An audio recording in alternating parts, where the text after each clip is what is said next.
News of the Weird. A man turned himself into police after investigators said he tried to destroy his own home with an excavator while his family was inside. Police say Eric Perska came home early last Tuesday morning, got into an argument with his wife, which apparently was not uncommon. They were on the outs anyway. But she proceeded to say, this marriage is over. Well, something snapped.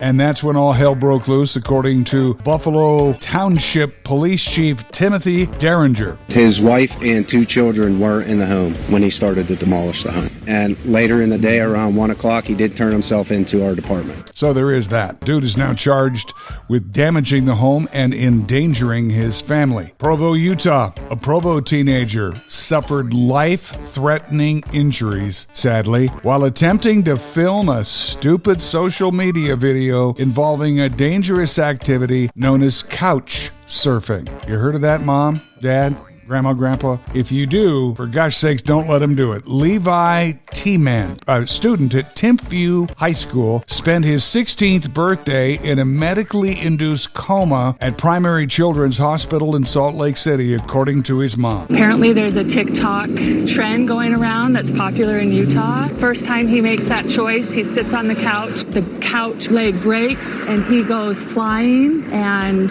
it's a horrible, horrible accident. Doctors and nurses told us that this is the 3rd case they've seen of couch surfing. It's one more thing to talk to your kids about. According to her, Levi's friends had attempted to stunt the previous week, but at that time, he had the good sense to resist. Second time, they peer pressured him into it. Months after a Florida woman got pulled over and cited for allegedly driving while holding a phone in her right hand, and by the way, she didn't have and still doesn't have a right hand, but she got pulled over because an officer thought he saw a phone in there, and boy, did stuff go bonkers after that. You drove past me holding the phone with your right hand, manipulating that phone. I mean, I saw you with the phone in your hand. Not.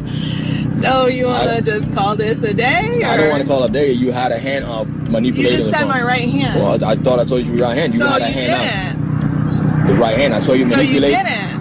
With the right hand, perhaps not, right? But I saw you didn't see me with my right hand. Okay, so are you saying that you saw me with my right hand? I know what I just said. I'm asking you now. Did you or not have your phone on your hand? I did not. You did not have your phone in your hand? I did not. Hand to God, you didn't have a phone in your hand. Hand to God. The other hand to God, you don't have a phone in your hand. Hand to God. I guess that would be her left hand to God. Hard to believe we're already into June.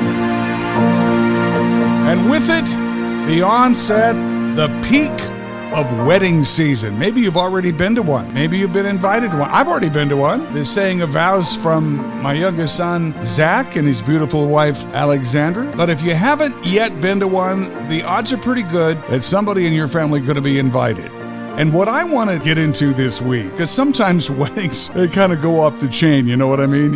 You've been there, you've seen it. You've seen the doves let loose in cages, and if you've done that, I apologize. I hadn't seen it before I saw it, and it's kind of like, oh my, look at that. Flowers on the ceiling, and maybe it's the actual wedding party itself. Back in 1980, the summer after I graduated high school, one of my good buddies in high school had a wedding with 10 bridesmaids and attendants. I, at that time, had never seen anything that verbose and have not seen one since with 10. But I guess Scott had that many family and friends that he wanted to get up there, and who am I to judge? I just kind of went, oh, wow. What have you seen that made you say, oh, my? What sort of over-the-top wedding? Now, what I hear is happening now in the last year or so, it used to be there were bridezillas, with brides making all kinds of demands and getting all kinds of stuff. Now, there are groomzillas coming on the scene with what they call groom glam. Hot towels, straight razor shaves. Hell, nobody I knew could afford that. And their parents probably weren't picking it up if they could. Choreographed groom walks. Now, I've seen some of that on social media. Some of that's pretty funny. But what have you seen at a wedding or been a part of or heard about that just